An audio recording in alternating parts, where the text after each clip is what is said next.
So everyone, so a quick little video. I've got their food soaking for dinner. I've been feeding them at night just because it's so hot during the day right now. But I'm going to take Catalina for a quick little walk just up and down the driveway. The sunset's like really pretty this evening.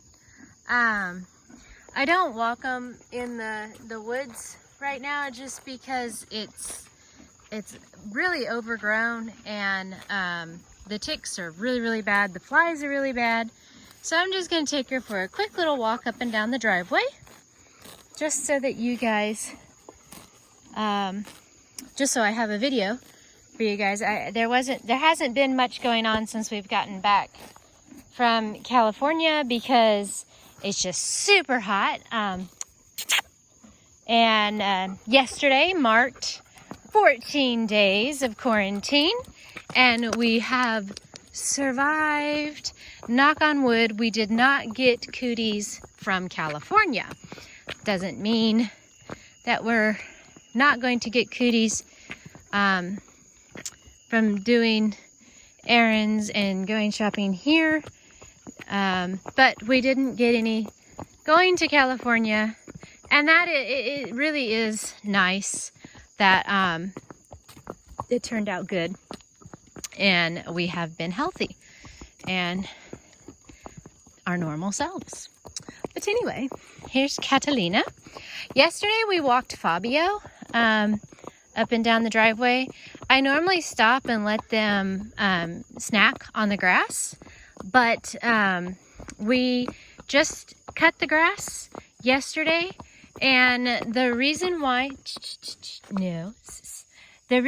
you don't want to give grass clippings to horses, a lot of people think they're it's a problem when you live in a populated area and you have horses. A lot of people think taking the grass clippings from like the little mulcher or sweeper, no, good girl, that you have behind your lawnmower and giving it to the horses is, giving the horse a treat because they eat grass. But it's actually extremely harmful to do that with horses. So the clumps of grass that you can see down there, if a horse were to eat that, they don't chew it properly, and it's so finely cut that when it gets into their gut, it causes an extreme amount of gas, and horses will actually colic and most of the time die from the grass clippings. So last night when I was walking Fabio up the driveway, he was a little upset at first because, of course, he really, hey, I don't have anything. He really wanted the clippings, the grass, but I couldn't let him munch on the grass because of the clippings inside of the grass. But he did really well walking up the driveway with us, and my husband was with me yesterday and walking back. And right now, Catalina is doing an awesome job because I am just holding her with one hand, just right here. Hey. I don't know what's wrong with Catalina. Yesterday, she was a little nippy, and that's very abnormal for her. She's never been nippy or bitey, and she was a little nippy last night. I shooed her away and, told her to get away, and she did, but I don't know why she did that. So just now, she's nipped a couple of times. I'm thinking she thinks I have a treat tonight. Not too sure about why she was that way yesterday, but I think she's thinking I was giving her a treat. But anyway, so I'm getting huffy and puffy, which is really sad because our driveway's not really that big of a driveway. Anyway, it's not a long dirt road, so I shouldn't be getting huffy and puffy, but I am. Need to start working out. So we've made it to the top of the driveway. One hand with the rain while I have the phone recording this in the other hand. So she's doing a really good job.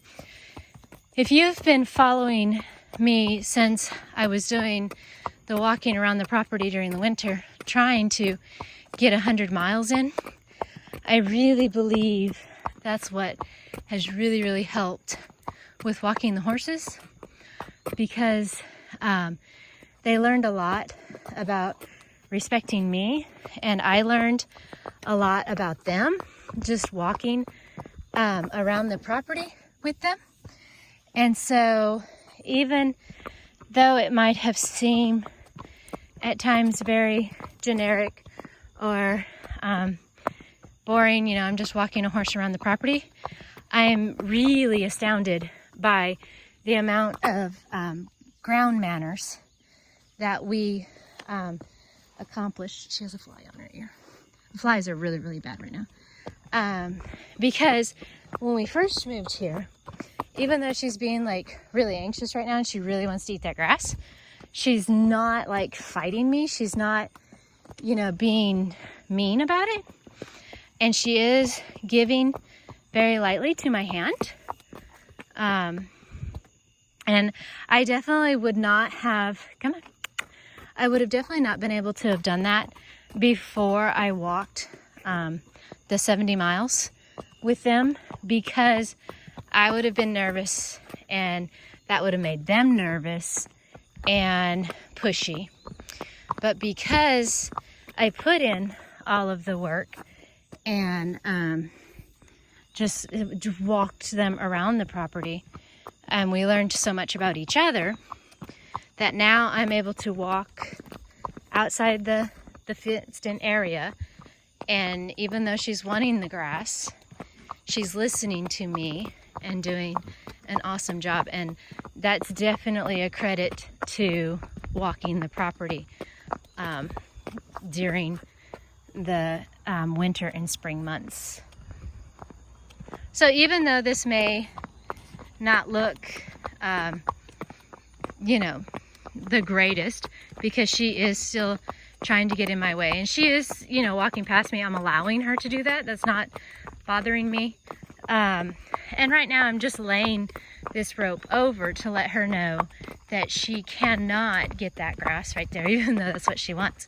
And she's just doing a good job. She's not fighting me. She's not trying to outrun me or kick me. And if I give the slightest bit of pressure, she'll stop. So that was definitely all accomplished because of the miles that we put in just walking, just going around the property. So if you have horses and you don't feel like you're doing that much with them, anything that you're doing with them is training and doing something. And that goes for anything in our life. So even if you don't have horses, but you have a goal that you want to work towards, even though it may feel like you're not going as quickly as you want to go, or maybe as quickly as somebody else is going, as long as you're going, that's all that matters. That is what accomplishes goals and gets things done and working towards living the life that you wish to live. What you doing, beautiful? And it is getting dark. We're almost back to the barn. So I might let you go because it's going to be very bad quality recording, especially here towards the end. So thank you guys for watching, and I will talk to you again very soon. Bye.